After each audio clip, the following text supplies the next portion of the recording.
Welcome, ladies and gentlemen. You're watching the Deist Religion channel. I'm your host, Simon Laird.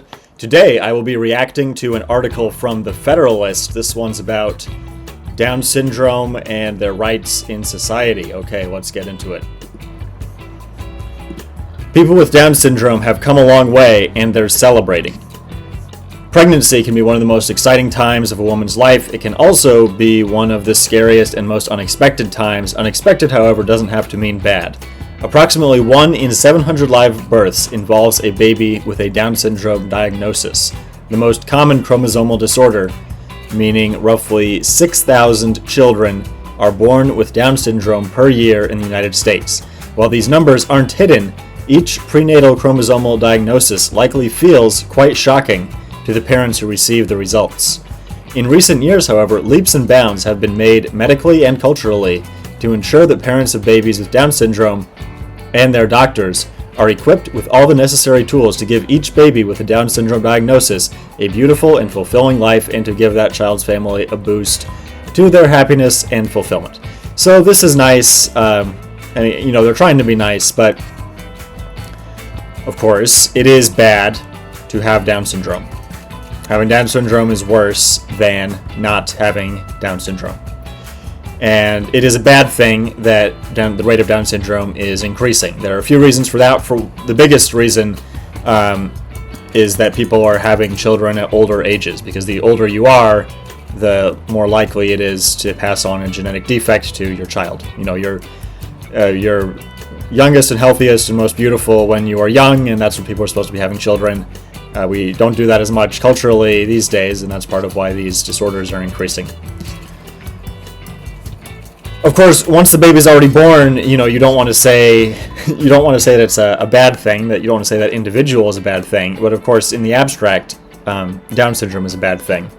And what I see with a lot of this kind of commentary is that they deny that it's bad in principle. They deny the ideal. They sort of act like mental retardation is just as good as not having mental retardation. And when people do that, when they downplay the badness of things, it devalues that which is good. Okay, so moving on. France's Jerome Lejeune Foundation, a major foundation specializing in Down syndrome issues, now works with Bella Health and Wellness of Englewood, Colorado, to provide, maybe it's Englewood Company, to provide a specialized medical clinic for adult patients with Down syndrome. The clinic represents just one of the many resources being developed to help individuals with Down syndrome and their families navigate their unique situations. And again, we see this kind of language where it's a unique situation. It's also it's a bad situation. It's an unfortunate situation. Up here, they say unexpected doesn't have to mean bad. Well, it is bad. It is unfortunate when that happens. As the United States Centers for Disease Control and Prevention reports, the life expectancy of people with Down syndrome increased dramatically between 1960 and 2007. In 1960, on average, persons with Down syndrome lived to be about 10 years old. In 2007, on average, persons with Down syndrome lived to be about 47 years old. Thus, during the span of 47 years, the life expectancy of people with Down syndrome has increased 37 years. This is largely credited to a decrease in institutionalization and improved access to medical care, such as surgical intervention for congenital heart defects.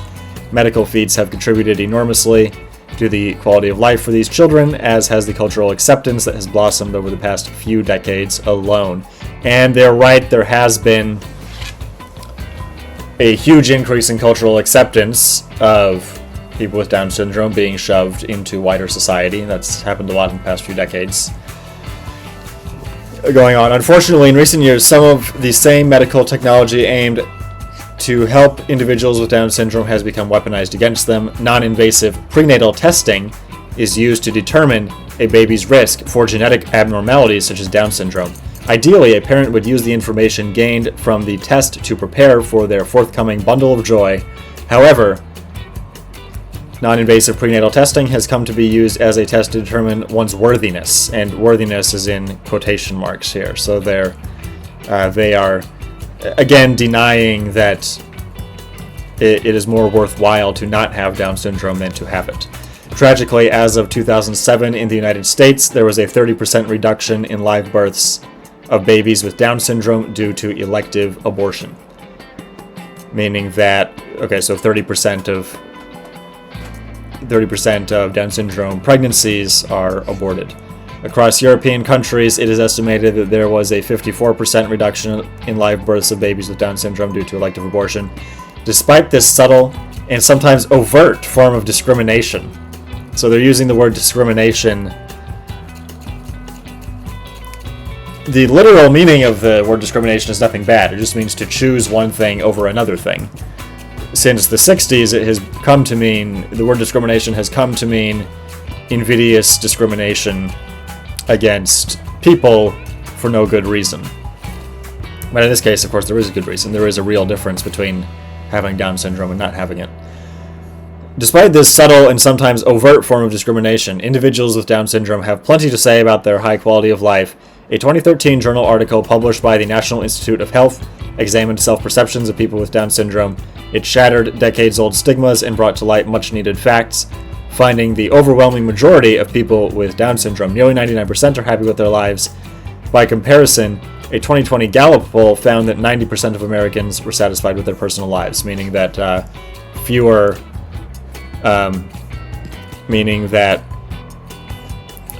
with Down syndrome were more likely to be satisfied with their lives than the reverse. But is that really... Well, anyway, the reason I'm reacting to this article is that I'm reacting against the attitude behind this article, and that you see a lot, where they act like having mental retardation is just fine. And there's also this underlying attitude like maybe it's better than having a normal mind. Maybe it's actually better to be clueless, and ignorance is bliss. Which is what they were saying with that happiness statistic, that people with Down syndrome are more happy. Ayn Rand said something about this. I want to find the quote.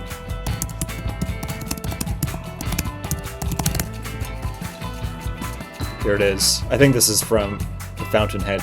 Have you noticed that the imbecile always smiles? Man's first frown is the first touch of God on his forehead. The touch of thought. Because if you're capable of thinking about things that aren't immediately in the present, then you think about the future, you could make plans for the future, you could realize there are things you don't know about the future. That is part of higher thought. Just being happy and blissful and fat and happy in the moment, that's actually not what human life should be about. If you're going to call that kind of ignorance and feeling pleasant, if you're calling that happiness, then man is made for more than happiness, and we should evaluate our lives by our life's missions and by meaning, and by the appreciation of higher things. And so just citing a happiness statistic is the mere fact that one person is more happy than the other is not necessarily proof that the more happy person has their life going better in an objective sense. It is better to be Socrates unsatisfied than a pig satisfied, and it is better to be a mentally normal person unsatisfied than a Down syndrome person satisfied.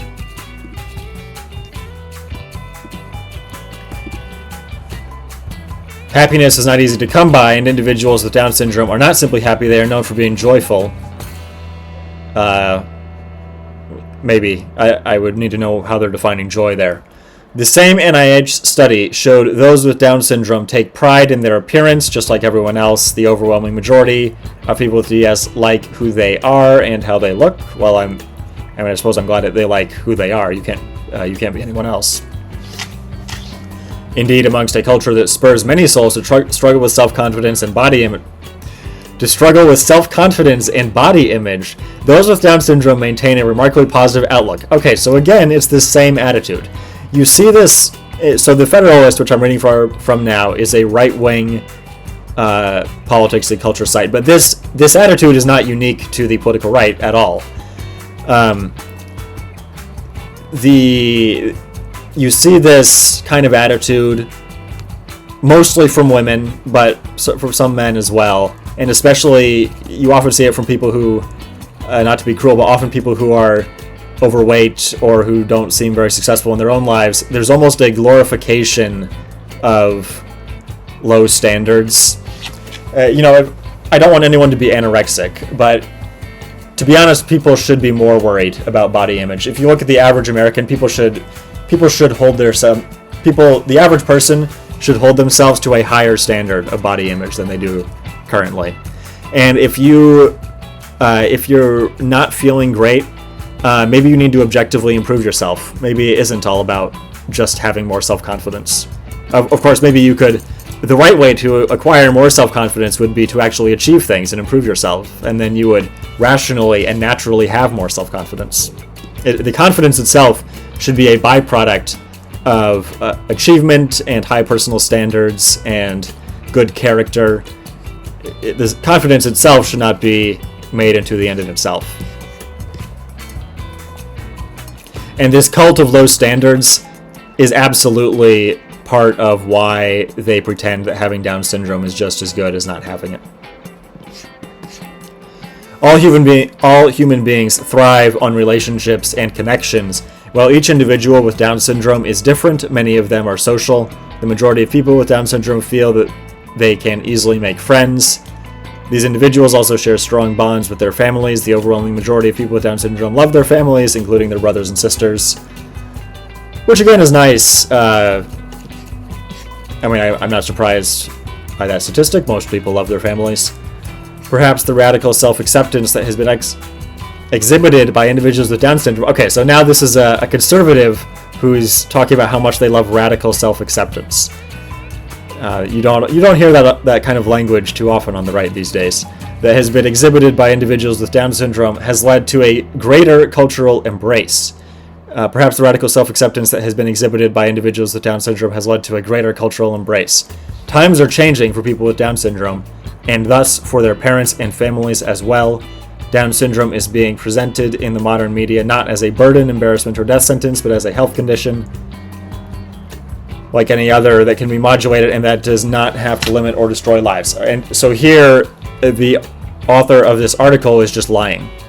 Down syndrome is not a health condition like any other. It is not like having bad knees. It's not like being a diabetic. No, Down syndrome affects your mind. It makes the mind much less capable than it otherwise would be. It makes people... The average IQ for people with Down syndrome is 50, by the way. So it makes people unable to think higher thoughts. It makes people unable to have a lot of the kinds of experiences that other people can have. They can't experience the life of the mind in the way that we can. They probably cannot comprehend classical music or great art in the way that we can. Obviously, mathematics and other forms of problem solving are mostly out of the picture. So it absolutely is a burden. It's not just another health condition. Not a health condition like any other. And it does limit one's life. Now, it doesn't destroy their life, of course, because they can have... Again, of course, like it said, they can still love their brothers and sisters, and of course, you have to play the hand you're dealt. You have to live with what you have. But having Down syndrome absolutely is a limitation on one's life. And I don't say that to be mean to people who have that condition or their families, but this attitude from this author is really insidious. When the glorification of disease and the glorification of ugliness and weakness is a really bad thing. Because when you pretend that everything is good, you lose sight of what is actually good. It is not uncommon for local, national, and even international networks to feature and celebrate the accomplishments of children and adults with Down syndrome. Most of the ones that I've seen, the alleged accomplishment of someone with Down syndrome is like the first person with Down syndrome to do X. The accomplishment is all about them having Down syndrome, not an actual accomplishment. In recent years, it has become common to see communities rallying around these brothers and sisters, electing them as prom kings and queens. Okay, so there again, this is the attitude I'm talking about. It's not just they're saying that we should be nice to people who have Down syndrome. Obviously, we should be nice to them. It's not just that they're saying that they should be able to participate in society in some way. They're actually holding people with Down syndrome up as better than mentally competent people. They're better than the rest. They're the prom kings and queens. They're to be celebrated. Their lack of capacity for thought is sometimes held up as like a sacred innocence that we all have to respect, as if it's something profound. Electing them as prom kings and queens, celebrating their record athletic accomplishments, and encouraging them to reach for previously untouchable careers.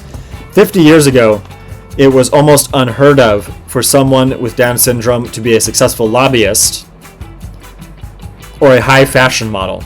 It should be impossible for them to be a high fashion model. I don't know, maybe they're lobbying on behalf of Down syndrome. I wonder what the story is here.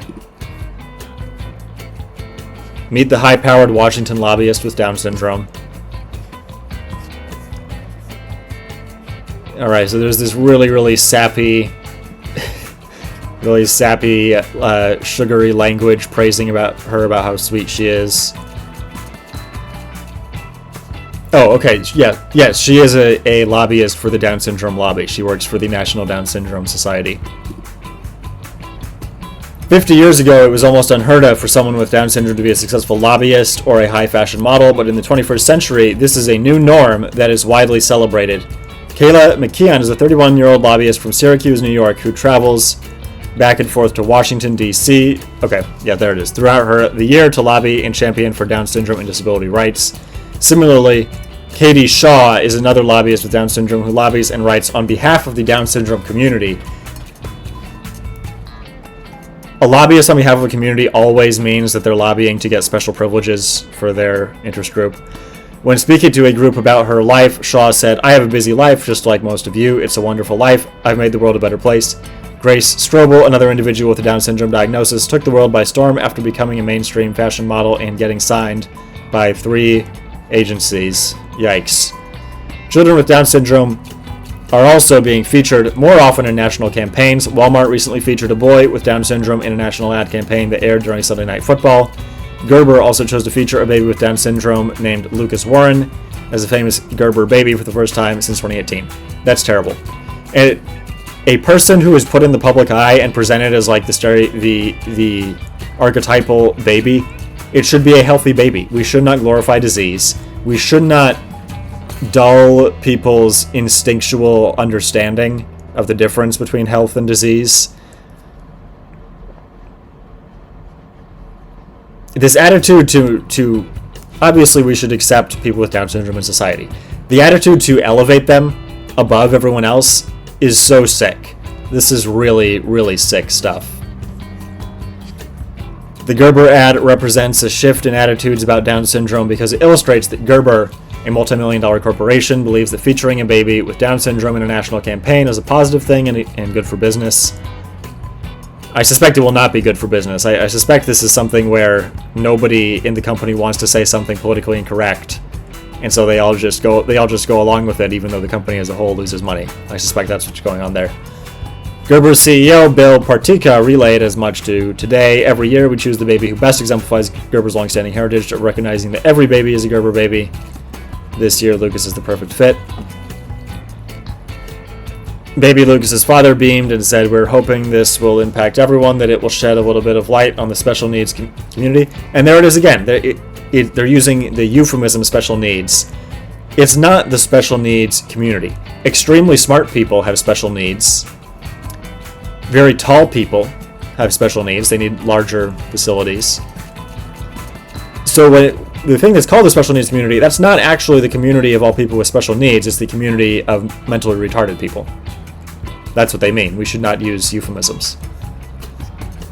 Help more individuals with special needs be accepted and not limited. They have the potential to change the world just like everybody else. They don't have the same potential as everyone else. Different doesn't necessarily mean bad. And I'm sounding like a broken record now. Yeah, they have the author of this article, who's Hannah Howard. She works for the Charlotte Lozier Institute. That's a pro-life, anti-abortion think tank. Yeah, and you do see a lot of this attitude. The attitude of saying that bad things are actually good things, saying that ugliness and disease are just as good as not ugliness and disease. You see that a lot among the pro-life movement, as well as the so-called woke left, with their their fat acceptance movement on the left is the same kind of thing. It's taking ugliness and saying, oh, you should have to like ugliness just as much as you like beauty, because there's no difference between ugliness and beauty. And if you think there's a difference, you're a bigot. They glorify that which is bad, and they deny the goodness of that which is good. In the case of Down syndrome is different, and it is bad. It is a bad thing. Unexpected doesn't necessarily mean bad. People with Down syndrome continue to push the limits society has placed on them, forcing the culture to keep up with their positive attitudes and record-breaking contributions. Anyone who has known one of these precious individuals will say that perhaps the most heartwarming contributions they bring to the world are their joyful spirits. Again, when people say stuff like this, they're overcompensating. Deep down, most people know, pretty much everyone knows, it's a very sad thing when a baby is born with a genetic defect, with a mental defect especially. That's a very sad thing. And instead of acknowledging that a sad thing has happened, they try to make up all this cutesy stuff like, oh, actually, it's just fine. In fact, it's better than fine. In fact, having Down syndrome is even better than not having it. They should be the prom king, and they should be on the cover of magazines as a model, and they should be in Congress lobbying. They should be at the top of society. They should all be... Those people are so innocent and joyful and happy, and they don't frown because they have no higher thoughts. Those people should be pushed to the center, to the top of society for us all to admire. It's really sick stuff. Alright, that's the end of the article. That's all for today. Thank you. See you next week.